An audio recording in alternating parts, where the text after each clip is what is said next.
है friends, welcome to your YouTube channel UPSC academy. Friends, यहाँ पर आज का टॉपिक है यूकैरियोटिक और प्रोकैरियोटिक सेल्स में डिफरेंस। मतलब यूकैरियोटिक और प्रोकैरियोटिक कोशिका में क्या अंतर होता है, उसको हम लोग देखिए बहुत सारे पॉइंट्स हैं, उसके माध्यम से समझेंगे। लेकिन उसके पहले हम थोड़ा सा एक जो बेसिक डिफरेंस होता है उसको हम लोग समझ लें, ताकि और सारी चीज़ें हम लोग को बहुत लाइन बाय लाइन समझ में आ जाए। सबसे पहले देखिए, ये है आपका एक कोशिका का स्ट्रक्चर, सेल का स्ट्रक्चर है, जिसमें बीच में मैंने बनाया हुआ है केंद्रक, जिसको हम लोग क्या बोलते हैं, न्यूक्लियस। ठीक है। अब जिस भी कोशिका में न्यूक्लियस पूर्ण रूप से विकसित होता है, मतलब केंद्रक का पूर्ण विकास होता है, उसको हम लोग बोलते हैं यूकैरियोटिक कोशिका। और जिस भी कोशिका में हमारा न्यूक्लियस अर्थात केंद्रक अविकसित रूप में होता है, उसको हम लोग बोलते हैं प्रोकैरियोटिक कोशिका। बिल्कुल ऐसे जैसे आप प्रोकैरियोटिक कैसे आप कह सकते हैं, जैसे एक प्री मेच्योर बच्चा होता है ना, उसमें सब चीज़ें पूर्ण रूप से विकसित नहीं होती। उसी तरीके से जो हमारा प्रोकैरियोटिक कोशिका होती है, ये सिर्फ समझने के लिए मैंने एग्जांपल आपको दिया है। उसी तरीके से आप समझ लीजिए कि जो आपका प्रोकैरियोटिक जो आपका कोशिका होती है, उसमें आपका केंद्रक अविकसित होता है। अब केंद्रक अविकसित है तो केंद्रक में पाए जाने वाली चीज़ें जैसे डीएनए, आरएनए, प्रोटीन, ये सब क्या होगा? सिंपल सी बात है, अगर ये आपको जो रेड वाला आपको दिख रहा है ये अविकसित होगा, तो इसके अंदर पाई जाने वाली चीज़ें क्या होगी? पूरे कोशिका द्रव्य में क्या होगा? बिखरा होगा, है ना। तो इस तरीके से सिंपल सा जो पहचानने का जो आपका मेन लाइन था वो मैंने आपको बता दिया। केंद्रक का विकसित होना यूकैरियोटिक, अविकसित होना प्रोकैरियोटिक। और पॉइंट्स के हम डिफरेंस देखेंगे। देखिए, जैसे केंद्रक अविकसित, यूकैरियोटिक में क्या होता है? केंद्रक विकसित होता है। ठीक है, पहला अंतर।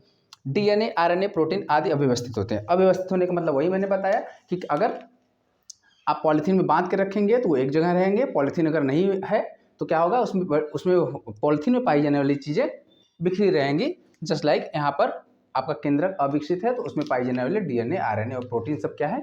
कोशिका द्रव्य में बिखरे होते हैं, इसलिए उनको बोलते हैं अव्यवस्थित। ठीक है। अब अगला देखिए, कोशिकांग। कोशिका के अंदर कोशिका है, कोशिका के अंदर बहुत महत्वपूर्ण कोशिकांग पाए जाते हैं, जैसे गोल्जी बॉडी, सेंट्रोसोम, लाइसोसोम, है ना, माइटोकॉन्ड्रिया, ईपीआर जिसको हम लोग बोलते हैं एंडोप्लाज्मिक रेटिकुलम, ये तमाम चीज़ें पाई जाती हैं। उन्हीं में से जो हम जिनकी बात करें, जैसे गोल्जी बॉडी, माइटोकॉन्ड्रिया, लाइसोसोम आदि का अभाव पाया जाता है। कहाँ अभाव पाया जाएगा? प्रोकैरियोटिक में, जो पहले है ना। ऐसे समझिए, प्रोकैरियोटिक में इन सब कोशिकांगों का अभाव होता है। ठीक। पर आपके यूकैरियोटिक में इन सब कोशिकांगों सुविकसित होते हैं। मतलब आपके जो गोल्जी बॉडी, माइटोकॉन्ड्रिया, लाइसोसोम, ये सब पूर्ण विकसित होते हैं। ठीक है। अगला अंतर देखिए, इनमें समसूत्री विभाजन नहीं होता है, मतलब इसमें मिटोसिस नहीं होता। किसमें नहीं मिटोसिस होता? आपके प्रोकैरियोटिक में मिटोसिस मतलब समसूत्री विभाजन, कोशिका का विभाजन का एक प्रकार है, वो इसमें नहीं होता। लेकिन आपके यूकैरियोटिक में समसूत्री विभाजन होता है। ठीक है, जिसको हम लोग मिटोसिस बोलते हैं। ठीक है। इसमें प्रोकैरियोटिक में 70S प्रकार के राइबोसोम पाए जाते हैं और इसमें 80S प्रकार के राइबोसोम पाए जाते हैं। ठीक है। अगला अंतर देखिए, कोशिका भित्ति बहुत पतली होती है। किसमें कोशिका भित्ति बहुत पतली होगी? आप समझिए, प्रोकैरियोटिक में। और इसमें ठीक पाई जाती है, मोटी पाई जाती है। ठीक है। अगला देखिए, लैंगिक जनन नहीं होता। लैंगिक जनन मतलब आप समझिए, जो प्रोकैरियोटिक कोशिकाएं होती हैं उसमें लैंगिक जनन नहीं होता। लैंगिक जनन आप समझ सकते हैं इसमें लैंगिक जनन होता है यूकैरियोटिक सेल में। ठीक है। एग्जाम्पल आप ले सकते हैं मानवों को। ठीक है। इसमें एग्जाम्पल देखिए क्या है? जीवाणु, नीलहरित शैवाल।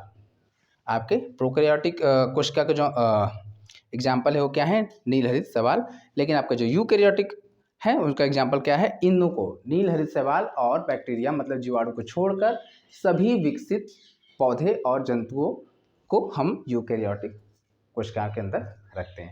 ठीक है। इस तरीके से मुख्य अंतर था, इसको मैंने आपको बता दिया। इस तरीके से आपका यूकैरियोटिक प्रोकैरियोटिक में और कोई पॉइंट ऐसा आपको नहीं बचा जो आपके एग्जाम से रिलेटेड है।